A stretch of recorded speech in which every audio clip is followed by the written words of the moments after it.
Bienvenue sur Polydata. Polydata est une donnée accessible, compréhensible et utile à la décision publique. Fondée par des analystes engagés, Polydata a pour mission de produire des études rigoureuses, de vulgariser les chiffres publics et de renforcer la culture de la transparence au Sénégal. Pour élargir cette mission, nous avons créé la chaîne YouTube Polydata, un espace de pédagogie citoyenne où l'économie, la gouvernance et la technologie se rencontrent. Polydata est une propriété de la SDPS sénégalaise de digitalisation et de prestation de services qui œuvre à moderniser la gestion publique et à promouvoir la souveraineté numérique du pays. À travers cette vidéo, nous partageons le fruit d'un travail d'analyse indépendant et documenté, une plongée au cœur du système des dettes cachées au Sénégal. Au cœur du débat économique africain, une question s'impose. Comment un pays peut-il croître tout en s'endettant dans l'ombre? Le Sénégal, longtemps cité en exemple de stabilité macroéconomique, a révélé en 2024 une réalité plus complexe. Derrière les chiffres officiels, un audit général de la dette publique a mis au jour des engagements cachés, des chiffres maquillés et des pratiques budgétaires contestables.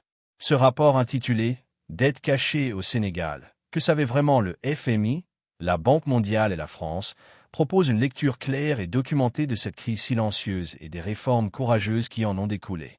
Entre 2012 et 2023, le Sénégal a multiplié les programmes d'investissement à grande échelle. Infrastructures, énergie, agriculture, numérique. Officiellement, la dette publique représentait environ 74% du PIB en 2023. Mais l'audit de 2024 a révélé un ratio réel proche de 119%, en intégrant les dettes parapubliques et les arriérés internes. Cette différence n'est pas une simple erreur technique. Elle traduit un mode de gouvernance où les dépenses étaient engagées plus vite que la vérification budgétaire. La dette cachée est devenue le symptôme d'un système opaque où la rigueur statistique a été sacrifiée à la communication politique. Le Fonds monétaire international et la Banque mondiale ont longtemps accompagné le Sénégal, vantant sa stabilité et sa discipline budgétaire. Mais ces évaluations ont reposé sur des données fournies par les autorités nationales, sans audit externe complet.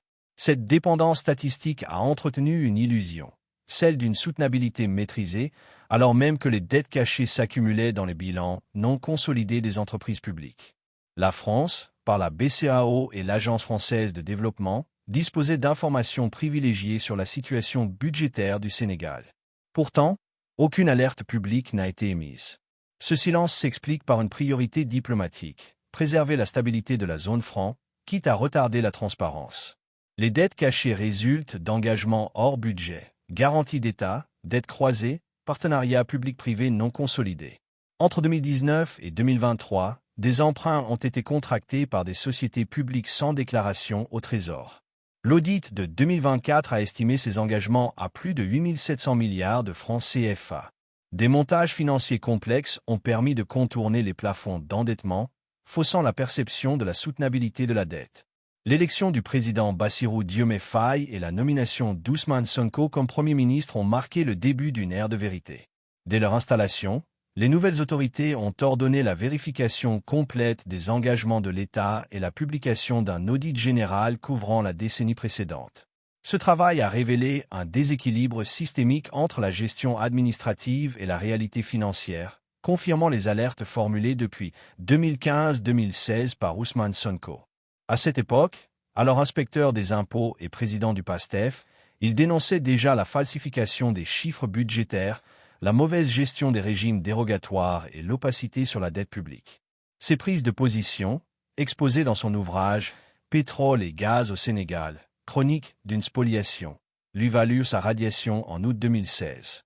Devenu député en 2017, il poursuivit ses dénonciations au Parlement, mettant en lumière les écarts entre budget, exécution et dette réelle, des accusations aujourd'hui validées par l'audit de 2024.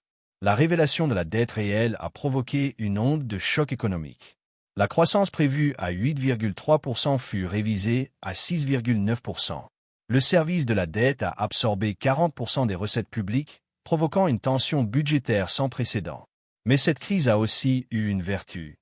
Elle a replacé la vérité au cœur de la gouvernance et ouvert la voie à des réformes structurelles profondes. Pour restaurer la confiance, le gouvernement a adopté le programme de vérité budgétaire 2025-2030. Sa pierre angulaire, la loi Vérité Budget vise à garantir la validation indépendante des données publiques et la responsabilité en cas de falsification. Le portail national de transparence budgétaire permet désormais à chaque citoyen de suivre les engagements financiers de l'État. Le FMI, la Banque mondiale et l'Union européenne ont revu leur programme de coopération, intégrant des critères de sincérité budgétaire. Le Sénégal est désormais cité comme un modèle de redressement fondé sur la vérité et la reddition publique des comptes. En assumant la transparence totale, le Sénégal a restauré sa souveraineté économique. La maîtrise de l'information financière devient un acte politique fort. Un pays ne peut être libre que s'il contrôle la vérité de ses chiffres. Les réformes en cours s'inscrivent dans une vision de long terme. D'ici 2030, la vérité budgétaire pourrait être inscrite dans la Constitution, consacrant la transparence comme principe fondateur de la République. Le Sénégal ambitionne de créer un observatoire africain de la dette et de la transparence budgétaire, basé à Dakar, pour renforcer la gouvernance régionale. La crise des dettes cachées aura marqué la fin d'une époque et le début d'une refondation. Le Sénégal a transformé une faiblesse en force, une opacité en modèle de clarté. Sous la conduite du président Bassirou Diomaye Faye et du Premier ministre Ousmane Sonko, la transparence est devenue doctrine d'État. Avec Polydata et la SDPS, nous continuerons à observer, analyser et expliquer les transformations de notre économie, pour que la vérité reste au cœur de la gouvernance. Merci d'avoir suivi cette présentation. Abonnez-vous à Polydata pour comprendre le Sénégal d'aujourd'hui et bâtir celui de demain.